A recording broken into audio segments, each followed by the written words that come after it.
Hello, everybody, and welcome to My Brother, and Me, an advice show for the modern era. I'm your oldest brother, Justin McElroy. Well, me, I'm your middleest brother, Travis McElroy. And I'm your sweet baby brother. I'm a grown-up man, and I'm Griffin McElroy. Now, why did you feel the need to specify that you're a grown man? I just feel like it's sort of my thing this year, and as I step into 2023, stepping into my adult power. It is interesting. Anytime I post a picture of us when we were younger, people talk about how different I look and how much more mature Justin looks.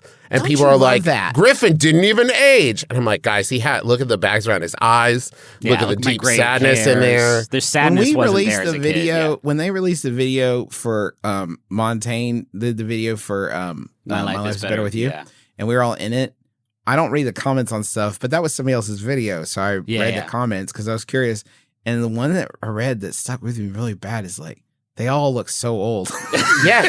So mean. I love it. Was so mean. It's like, fuck you. You look old. I love Look at me. See a picture of you. Look at me right now. I don't know how my face has done this. It does look like I've dyed my like Van Dyke around my face, but my cheeks are like completely gray. And it's just like, age. I look old as shit. God, I don't know what's happening. Yeah. People are like, he look more and more like your dad. I'm like, yeah, my dad's old, and I come from his loin. I get old because that's how time works. I love when people use us as a yardstick for how old they must be getting. Where they're like, whoa, if the McElroys are this old, I must be old. And it's like, that's a valuable service I can provide to you, You're welcome. Suppose. Guys. Yeah, BuzzFeed has made a cottage industry of that by showing you what beans from Even Stevens looks like today.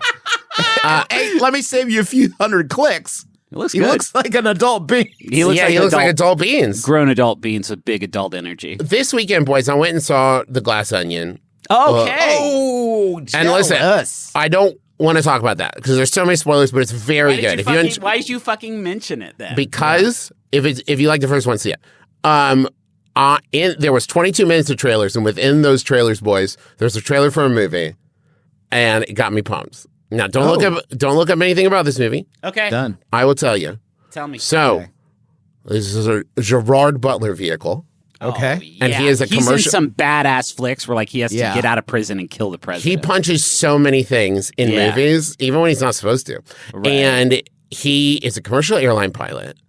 And they're about to take off, and then some police show up, and they're like, "Hey, we're going to do a prisoner extradition on your airplane." Which I didn't know that was a surprise thing that you could drop on somebody. Like, oh, by the way, And he's like, "What? I'm not wild about that." And they're like, "Too bad, Gerard Butler, it's not up to you." And he's like, "What's this dude's deal?" And he's like, he murdered somebody 15 years ago or whatever. And he's like, ugh, okay. So then they fly through an electrical storm. Yeah. And they end up crash landing in scary jungle part of a country.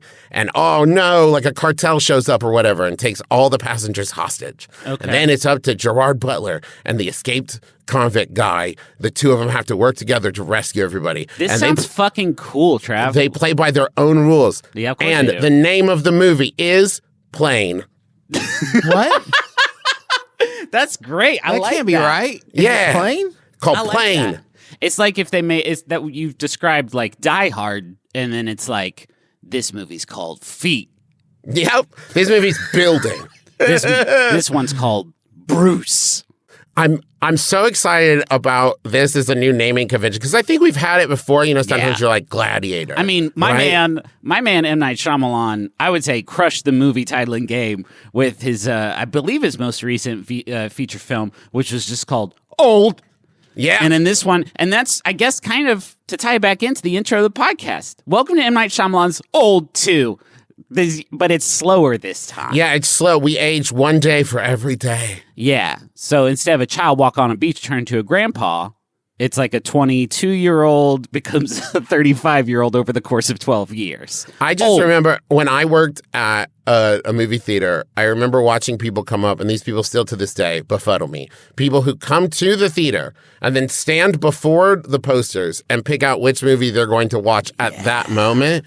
And I remember people walking up to the Ewan McGregor film, The Island, and deciding impulsively, knowing nothing about this film, that that's what they were in the mood to watch that day. I like his face. Oh, yeah. I like the tropics. Can you escape? Sounds good. Let's do it. And now I think if we can enter into an age of singular, non-specific nouns, it's just like, what's this movie's whole deal? It's mostly about a plane. Yeah. Okay, I like planes. We could see plane, or we could say boat, or elevator. Which one do you want to watch? Or old, or feet old. back. Feet 4. Feet. Oh, feet 4? Feet 4 with Justin Long. Gotta get there for feet 4. Long feet. Long feet. Justin Long feet. They thought they could break me. They didn't know I was long feet. And he ties the bandana around his head. Yeah, and gets sure. shot. It's a short film. Cool. I saw Justin Long one time. Yeah, I did too. We were at that thing. We were at that the thing. Entertainment Weekly thing. And man, I wanted to go say hi to Justin Long so bad. Yeah. But my connection to Justin Long is so tenuous.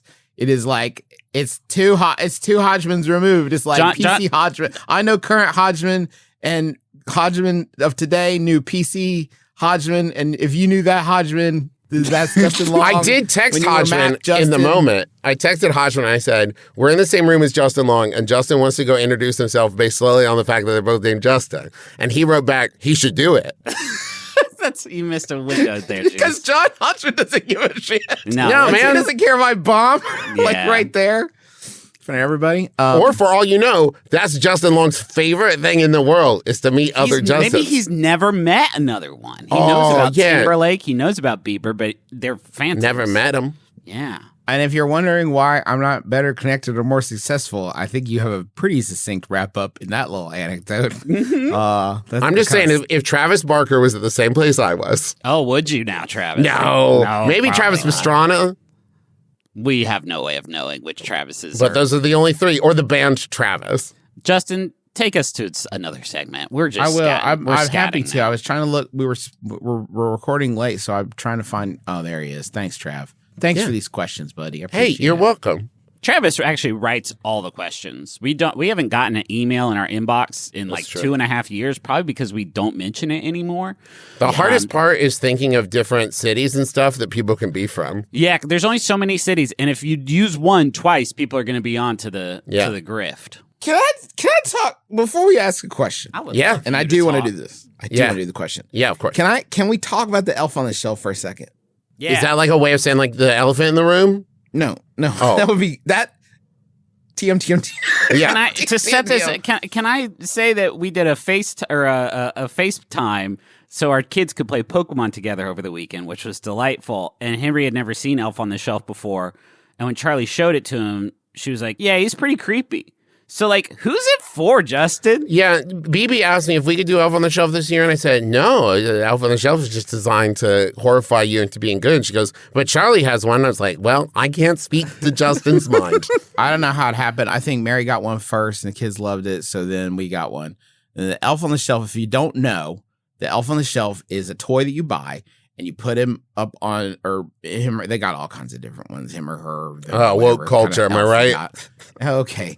So you hide the elf on the shelf, and the elf watches the kids and then reports back to Santa every night.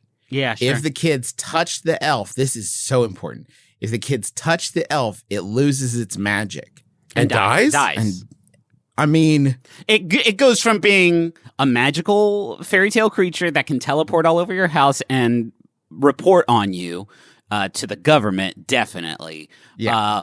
Or a lifeless, a corpse. I mean, it is what it is. Basically a corpse. Just like in Toy Story, they die all the time. Yeah. Or like humans are around. Yeah, sure.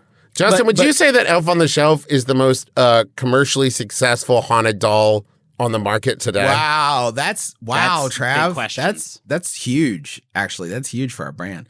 But it's and also the other key thing about it is after it reports back to Santa, it returns to a different spot in your house. So, homework. As a parent, right, or guardian, you now are the one, and you have or to. Home intruder.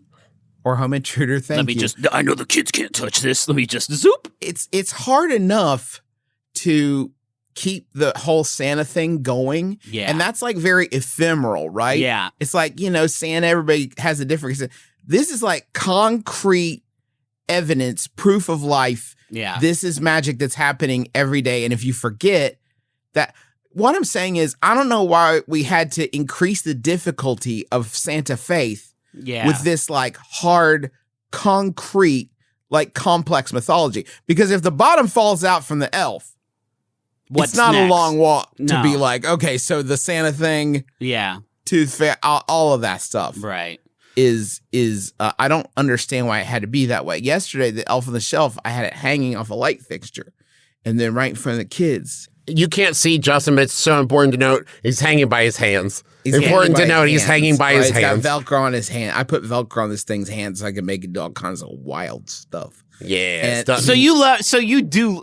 You're complaining for the bit, but you love it, right? When I remember it, it's good. When I don't remember, when it's 5:30 in the morning and I sit up and I'm like, fuck, then it's bad. You just throw them in the washing machine. Today I jammed him behind the air fryer. It took the kids 15 minutes. That's awesome. But yesterday, this doll fucking falls right in front of the kids onto the ground.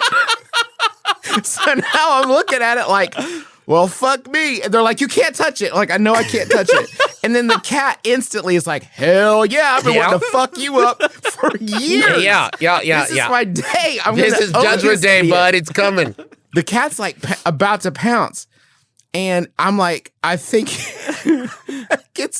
I start looking for rubber gloves because I feel like I could maybe sell that. Yeah. But then Charlie's like, get the tongs. Like, okay, tongs. That's even better. So I get tongs and I pick up this. like a bird that has been dragged into the house. Yep. I pick up the elf and I put it face down on a serving tray up on top of the fridge. And it's just lie there like, we'll let her rest there. It's fine. I'm sure she'll get her magic back. I'm sure the tongs were okay. Last night, as I mentioned, we forgot to move the elf because it was very out of sight, out of mind. It was lying on top of a serving tray. And Sydney's like, text me while I'm just out of the shower. She's like, quick, I've got Charlie distracted. You've got to move the elf. Like, okay, okay, so I run, and then I had this really brief moment where I was like, I don't know what we're teaching our kids with the elf, but this could be a teachable moment that gets me having to do the elf forever.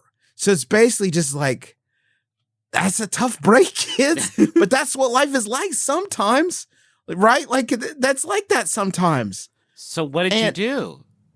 He air fried it. I stuffed it behind the air fryer. I stuffed it behind the air fryer. Didn't use the tongs, used my bare hands. Well, you broke the magic. Could you not have sold, like, the elf spirit is still in there, but if we scale the thing out, she had like an 8-story fall yesterday. Yeah. Onto her. She has a long road to recovery ahead of her. She's going to be laid up on the fridge for a while, which honestly, kids, is a bad behavior pass for you for as long as they are. You can do whatever you want, and Clarice can't report. Well, there's an animated series that's absolute horseshit. It's like a 22-minute movie of garbage. Yeah. And this one kid's like, I don't believe this idiot. He knocks it off a shelf. And they do even increase the mythology to now where he has to be flown by other elves back to the North Pole and get bed rest.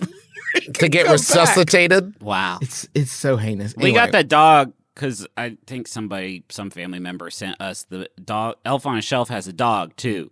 And it's a St. Bernard with a little keg around its neck. But the keg contains Christmas cheer. Sure. And on Christmas Eve, a beam of light shoots out of the dog's keg that has a heart on it. And that goes to the North Pole to make, like, Christmas happen. Christmas would die. Christmas would fade from the earth if we stopped believing in it. Which is cool because then on Christmas Eve, my son stays up to watch his stuffed animal dog that comes with the book, and it's like, that beam hasn't come out yet. I'm pretty worried that Christmas is not going to come this year. And it's like, man, what's the game? Unless you have some sort of beam fight laser technology that you can put inside of your dog dolls.